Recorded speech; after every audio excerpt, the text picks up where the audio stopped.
Hello, beautiful friends. Welcome to my channel, or welcome back if you're returning. Today, we're going to talk about avoidance. And so many people struggle with avoidance. There are things that you want to do, things that you want to address, things that you want to handle in your life, things that you need to handle in your life. And you may find that when you feel overwhelmed, what happens is that you kind of shut down, you go inward, you want to just curl into a tiny ball, cover yourself with a blanket, and watch Netflix, and you want to avoid the things that are overwhelming you. And this makes perfect sense, but it does end up creating some problems in our lives. So if you struggle with avoidance, I want you to hang out and listen up, because we're going to talk about some ways to help you move out of that. If you're new here, my name is Sarah. I'm a certified life and business coach, and I help heart-centered service providers, spiritual practitioners, and creatives build the lives and businesses of their dreams. So let's get into this topic. We're talking about avoidance. I already talked a little bit about what that can look like. And honestly, if you struggle with avoidance and you're still here, you know what it looks like. So I don't need to describe what avoidance is like. But what I do want to say is that avoidance is a coping strategy. And it's a coping strategy that usually we develop in childhood.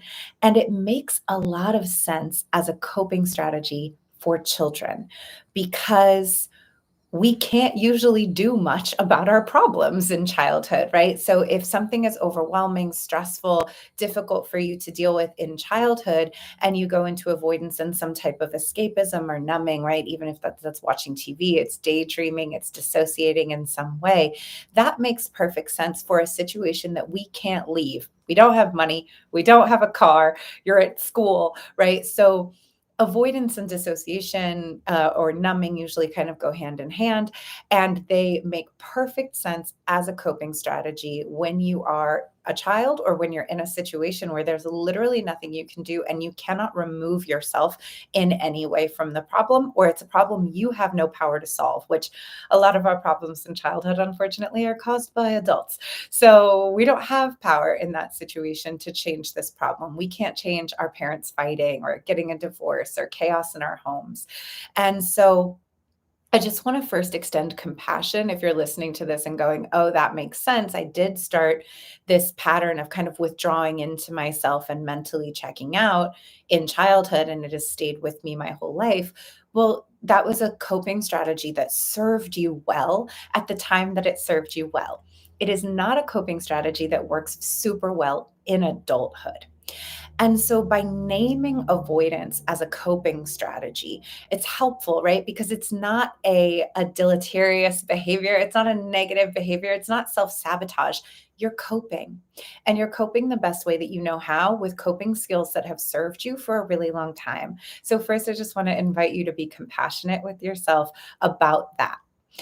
Next is worth recognizing that if we agree, if we can get behind the idea, at least for the sake of this argument, that avoidance is a coping strategy, we can say, okay, this coping strategy is not working for me anymore. It's not producing things that I want. It's not doing anything good in my life. What are other and or better coping mechanisms that I can use? You may not be able to avoid getting overwhelmed 100% of the time. You might still have situations that are overwhelming, or situations where there's nothing that you can do about that situation in this exact moment. And the response to the overwhelm is the avoidance. And so, what we can do, if we can create, as Viktor Frankl says, a small space between stimulus and response, then we have an opportunity to make a choice. So we can recognize the stimulus being, I feel overwhelmed. And then we get to make a choice about how we're going to respond to that feeling and what coping strategy we want to call on in this moment. So if you are a person who finds that avoidance takes you out of the game a lot and is preventing you from doing the things that you want to do, I want to introduce an alternate coping strategy: compartmentalization. Now, this is not a huge leap. I'm not asking you to go from avoidance to like superhero problem solver. We don't have to do that. And I think another reason that sometimes we can get stuck in avoidance is we're pressuring ourselves to move way too far to the other end of the spectrum to solve the problem. And so by introducing compartmentalization as an alternative, here's what that does. Avoidance says, I can't deal with this.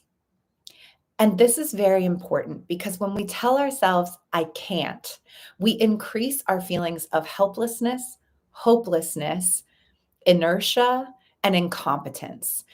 All of those things make us feel bad about ourselves. So it makes a bad situation worse. I was already feeling overwhelmed about what's going on, about this real situation in my life, already feeling overwhelmed. And now I'm telling myself, you can't deal with this. You don't have the skills, you don't have the strength, you don't have the ability. You're not big enough, you're not strong enough. And that is demoralizing. And when we tell ourselves over and over again, you can't handle this, we're reinforcing the idea to our inner selves that we are not a resourced person. We're not a strong person. We're not a capable person. And that erodes our self esteem. Over time, avoidance erodes your self esteem. Now, the other thing that happens when we go into avoidance is that usually we end up turning what would have been a small or minor problem into a crisis. And the reason that we turn small or minor problems into crises through avoidance is that they get bigger, right? So I had a roommate once who got a lot of parking tickets. And I lived in San Francisco. If you know, you know. So he got a lot of parking tickets. And then one day he just didn't come home and no one could find him. And then we found out that he got arrested because he had a bench warrant, because he had a suspended license, because he hadn't paid so many parking tickets that it actually became a huge crisis in his life. Right. And so he would get overwhelmed by getting the parking ticket and the price of the parking ticket. And he'd go into, I can't deal with this right now. He'd shove it somewhere. Then he would get busy. Then he would forget about it. So even if he had good intentions to deal with it later, he never dealt with it later. And then as they started piling up and the amount of money he owed became bigger, that got overwhelming. And that overwhelm compounded the avoidance. And now it's, oh my God, I've made such a big mess of this. I have such a big problem and I can't deal with this problem right now, until it became a crisis. That's an extreme example. But frequently we do this, right? Oh, I have a tax thing and I don't know how to deal with it. And I feel overwhelmed by that. I feel overwhelmed by dealing with the IRS. I'm avoiding it. And then it becomes a huge problem later. Health things that we don't want to deal with can become a huge problem later. Things in general, problems, when they don't get addressed, we know they become bigger and more expensive the longer that we don't address them. And so the other problem with avoidance as a coping strategy is that, like, you're the only grown up, right? Like, no one is coming to help. It's just us. Sadly, we are the adult in our lives now. And all we're doing is kind of kicking the problem down the road to our future self. Who's going to handle this? My future self, not another person, not a parent. No one's going to swoop in. It's going to be me in the future. And so we end up creating a relationship with ourselves where we don't feel that we can trust ourselves or rely on ourselves to take care of ourselves or to take care of things, which further erodes our self esteem because we're constantly creating these crises and these huge problems for our future selves. So I kick something down the road. I'm like, I can't deal with this today. Somebody's going to deal with it later somehow, right? And I've talked about this in another video where it's like we ascribe a greater level of resource and skill to our future self for no reason. Like, just somehow time is going to solve this problem and future me is going to be more able to handle this than present me. But we don't really, there's no reason for us to think that. And so in the moment, we somewhat delusionally say, I'll deal with this later. Somehow in the future, I will be less overwhelmed by this thing and then I'll handle it. And we send this problem off to our future self. There will come a reckoning. There will come a day that the problem has to be addressed. And at that time, your future self, who's now your present self, will be looking at this problem being like, why did I do this? Damn it, past me. Why did you do this to me? And that makes us mad at ourselves, frustrated with ourselves, disappointed in ourselves. All of this cycle is so corrosive to our self esteem and to our self trust. Compartmentalization, on the other hand, says, I can handle this. I see what it is. I am realistic about what it is. And I'm not going to address it right this second. I'm going to set it over here. Now, this might feel like a slight difference, right? I'm still not necessarily dealing with the problem in the moment, but avoidance says you can't. Compartmentalization says, I can, and I'm choosing not to in this moment. Or sometimes it's a problem that is a future problem that we know about, right? Like there's nothing I can do about this until the day it happens. There's nothing I can do about this meeting that I'm nervous about until I get to the meeting. There's nothing to be done. Fretting about it, worrying about it, stressing about it, agonizing over it is not going to help. So I'm aware that it's coming.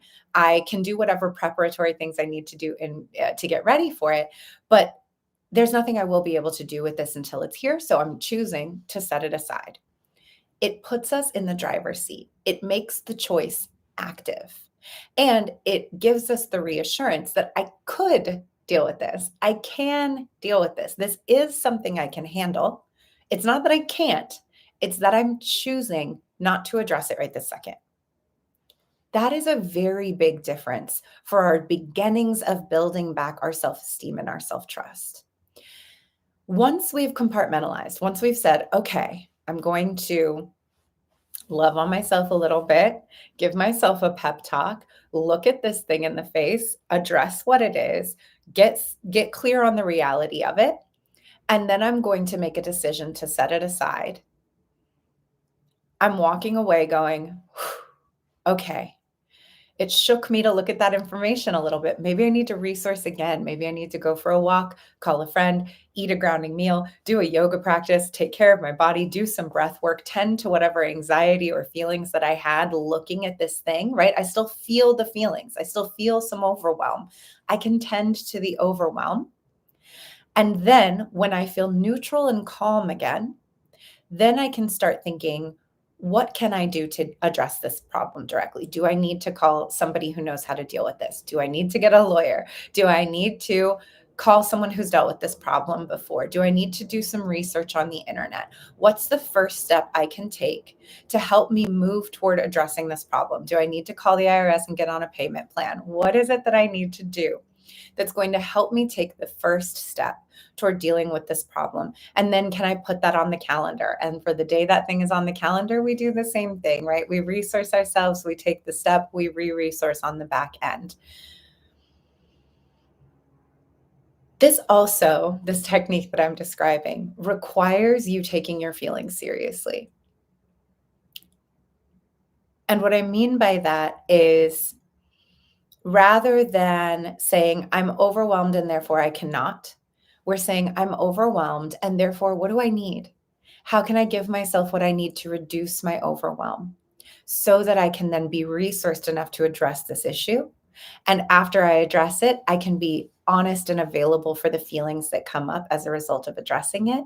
And then I can handle those feelings and continuing to tend to our feelings like they are real and valuable information, as opposed to an inconvenient problem that we shouldn't have, or that until the feelings go away, I can't deal with anything. And the feelings showing up are proof that I can't deal with stuff.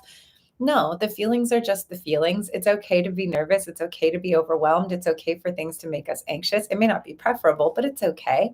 And when it happens, if we tend to those feelings directly, rather than trying to push them away, avoid them, outrun them, escape them, numb them, shut them off, that's where we start to build the resource, the resilience to trust that we are, in fact, capable and competent and able to deal with challenges in life as they arise. Whereas avoidance, again, puts us in a I can't, I'm not strong enough to deal with this type of situation. I think there's a lot of reasons that we do this, but sometimes I do think that we take our feelings as evidence of incapacity or incapability, which is not necessarily what those feelings are. It's okay for things to be uncomfortable. And when we tell ourselves, if I was better, if I was more capable, if I was a more together person, I wouldn't feel overwhelmed. And until I don't feel that way, I can't deal with my problems.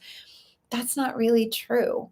We build self trust, we build capacity, we build resilience by doing what we can when we can, a little bit at a time, and soothing ourselves directly, soothing our feelings directly, rather than numbing and avoiding them. as we go.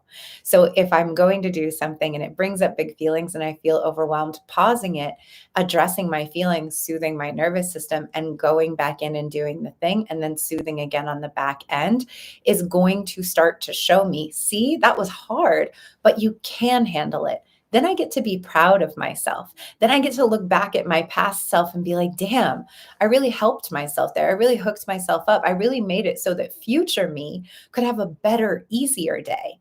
And so then when future me becomes present me and I'm having that better, easier day, I'm like, dang, past self, you really helped me out by addressing that problem. I'm really a reliable person to myself. I am really a person that I can count on in my own life. And that builds self-esteem, that builds self-trust. So I hope that this was valuable. I hope that this was helpful for you. If avoidance is something that you struggle with and this was a reframe that was beneficial to you, I would love to hear about it in the comments below. While you're there, please make sure you subscribe to the channel. So many people watch these videos and don't subscribe, and it really means so much to me. Each and every subscriber is a gift, and I appreciate you so much. So please make sure you subscribe to the channel if you enjoyed this video. Thank you so much for being here. Okay, love you. Bye.